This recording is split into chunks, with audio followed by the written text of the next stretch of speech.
Alright, hey guys, Mr. Sonnenberg here. We're discussing Science 9. We're still in the unit Matter and Chemical Change, General Outcome 2. We're describing and interpreting patterns in chemical reactions, and today we're going to talk about reaction rate. So we're talking about specific outcomes 2.2 and 2.3. So we're observing and describing evidence of chemical change and reactions between familiar materials. So we're going to describe combustion, corrosion, and other reactions involving oxygen. Also observing and inferring evidence of chemical reactions between familiar household materials. We also did a little bit of that with household materials when we discussed our WHMIS portion. And so specific outcome 2.3, we're going to distinguish between materials that react readily and those that do not. So an example is comparing reactions of different metals to a dilute corrosive solution. So what is reaction rate? So that's basically the speed of the chemical reaction. Okay, and there's different factors that are going to affect these reaction rates. So we look at four that I have on the screen. The first one is temperature. So if we increase the temperature of the reactants, it's going to affect the rate of all reactions.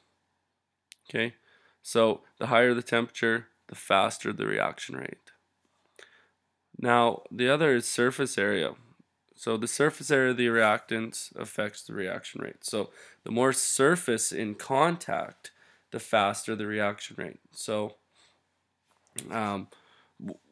again, that surface, so I take a large piece of metal, or I take a small piece of metal. There's a different surface area there, so we want to understand that the surface area, okay, the more that's in contact, the faster we're going to see a reaction occur. The third is concentration of the reactants. So these reactants, the higher the concentration, the faster the reaction rate. And then the last is the presence of a catalyst. Okay, and we're going to discuss next what the catalyst is. So remember, the four factors that are going to affect the reaction rate. One is the temperature, 2 surface area, 3 concentration, and 4 the catalyst. So increase the temperature, increase the reaction rate. Have more surface area in contact, then you're going to see a faster reaction rate. And then a higher concentration, the faster the reaction rate. So we use catalysts to speed up reactions. So what is a catalyst? Well, it's a substance that basically helps the reaction proceed faster, but it's not consumed in the reaction, so it doesn't change it, but it's used to help speed it up.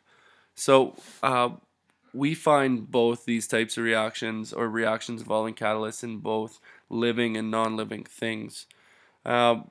So enzymes are natural catalysts, and we actually find those in the body.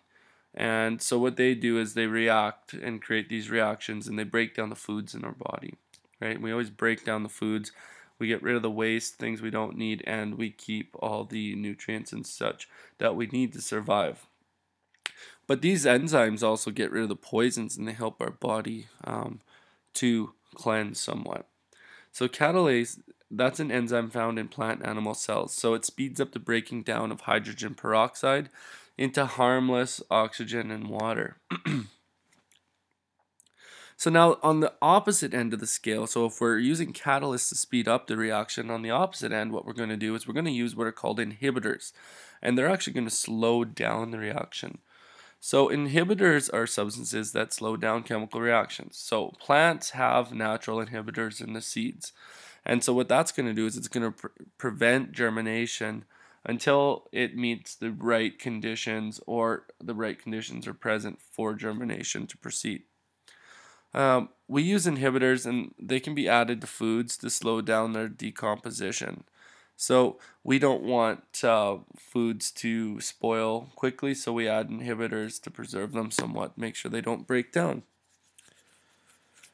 So we're going to talk about corrosion, and it's funny that since I started doing the screencast, this word corrosion keeps coming up, and I keep thinking about my big old Ford truck. So corrosion is it's a very slow chemical change that occurs, but what's actually happening in corrosion is oxygen's reacting with air and with metal.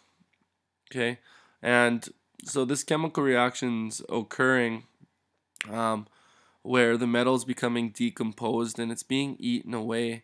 And when it reacts with other substances in the environment, so it can be eaten away. Um, so when we see iron being corroded, we call that rusting. So, like I've said, the fender of my truck on the back, by the back tire, that's rust. Okay, and that's this process where the oxygen, the air is reacting with the metal. So remember, reactants are on the left side of the equation, and the products are on the right. So I can say oxygen plus air plus metal or plus iron is going to react to produce rust. So many different metals are capable of corroding. So um, green roofs on parliament buildings are an example of corrosion.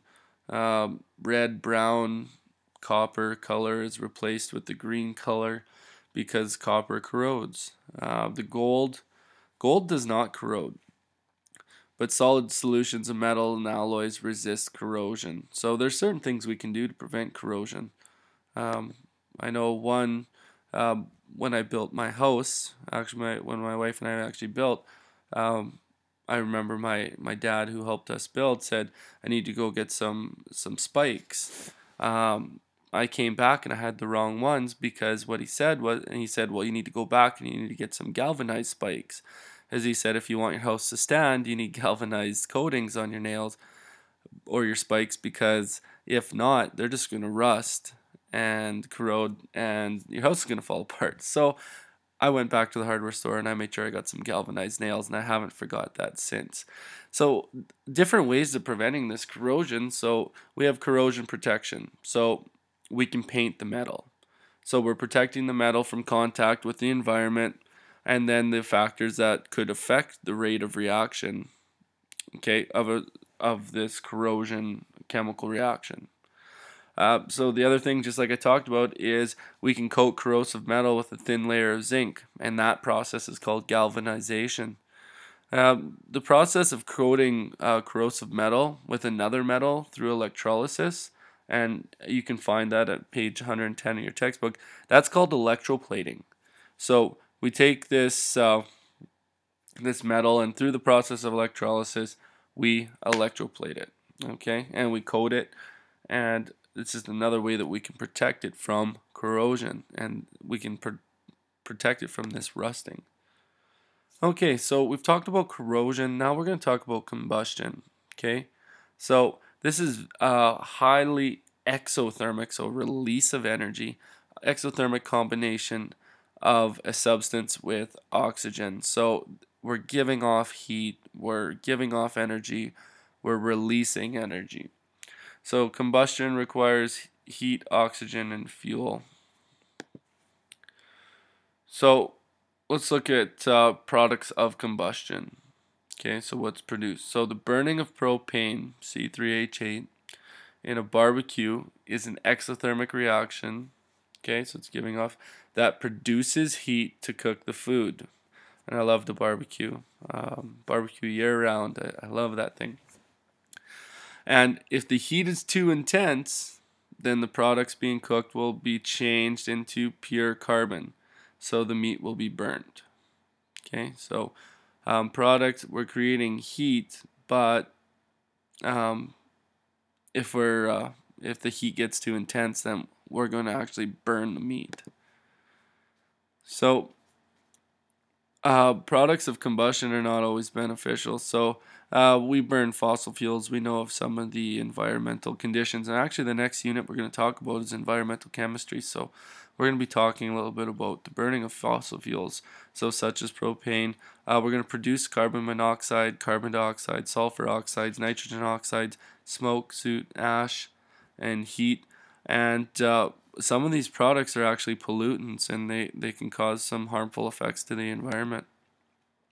So I just showed a couple of examples here of different ways that we can show the products of combustion.